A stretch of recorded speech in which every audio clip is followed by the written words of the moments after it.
नमस्कार। नमस्कार my dear friends, आपका दिन शुभ हो, आपका दिन मंगलमय हो।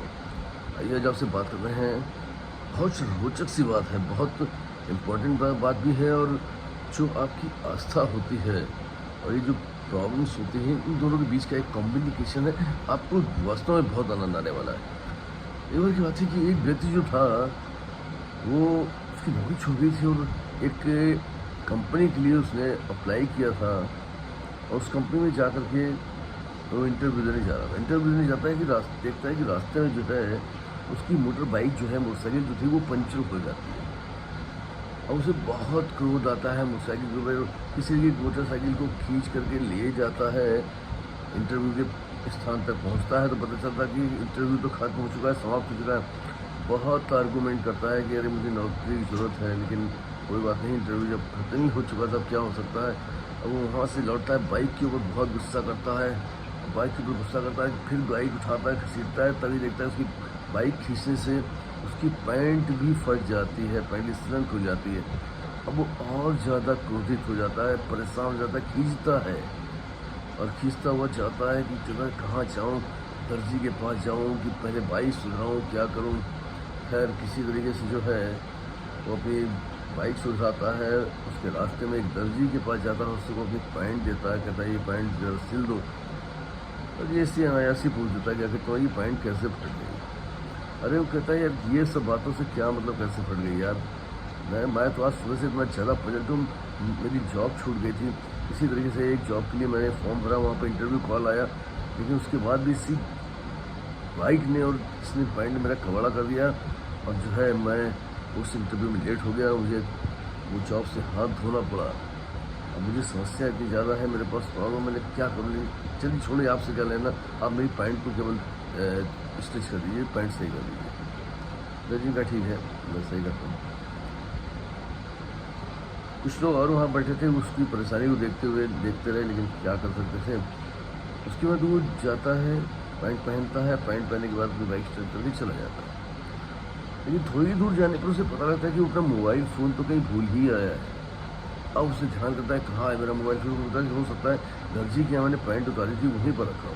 फिर लौट करके दर्जी के पास जाता है, देखता है कि मोबाइल फ़ोन वहाँ रखा है। दर्जी से मोबाइल फ़ोन देता है, कहता हाँ ये मोबाइल फ़ोन लीजिए, और साथ में ये कार्ड और देता है, ये विजिटिंग कार्ड है, ये और ले लीजिए। तो वो कहता है कि ये विजिटिंग कार्ड कैसा। कहते हैं कि आप जो मुझसे प्रॉब्लम्स अपनी शेयर कर रहे थे, यहाँ पर एक सज्जन बैठे हुए थे, और उन्होंने तुम्हारी समस्या को सुनते हुए जो है एहसास किया कि शायद तुम्हें नौकरी की बहुत ज़रूरत है, और एक ये बहुत बड़ी कंपनी के मालिक थे। हमारे ही मोहल्ले में रहते हैं, हमारा बच्चे था, कुछ समस्या थी उनकी कोर्ट में, तो मुझे ठीक कराने के लिए आए थे। उन्होंने कहा कि अगर ये लड़का हमारे पास लौट के आता है और उसकी किस्मत में नौकरी होगी, तो निश्चित तौर पर ये कार्ड आप उसको दे दीजिएगा, क्योंकि मुझे भी एक लड़के की तलाश है, मैं अच्छा लड़का चाहता हूँ, मुझे ठीक लग रहा था। ई कार्ड आपके पास ये छोड़ गए हैं आपको देने के लिए।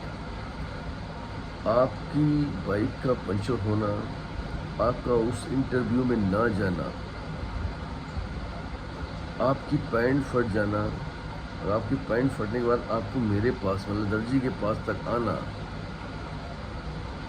उसके बाद फिर यहाँ से अपना पैंट स्टिच करा के वापस चले जाना, फिर आपको मोबाइल गुम हो जाना, मोबाइल ढूंढने के लिए फिर आपको यहाँ तक आना।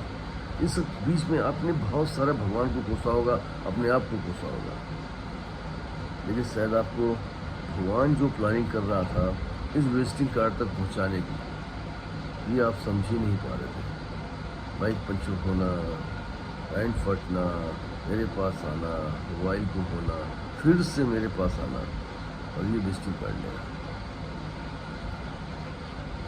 दोस्तों लाइफ में जो प्रॉब्लम्स आती हैं छोटी छोटी सी, हम उनमें बहुत ज़्यादा उलझ जाते हैं, बहुत ज़्यादा खींच जाते हैं, लेकिन ईश्वर की प्लानिंग कुछ और होती है। ईश्वर तुम्हें इस बड़ी कंपनी में जॉब देना चाहता था, इसलिए उसने आपको यहाँ तक पहुँचाया।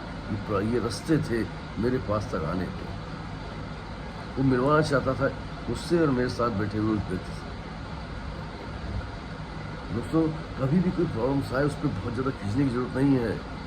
आप समझिए वो कहीं ना कुछ इंडिकेशंस है आपको कहीं बेहतर जगह ले जाने का।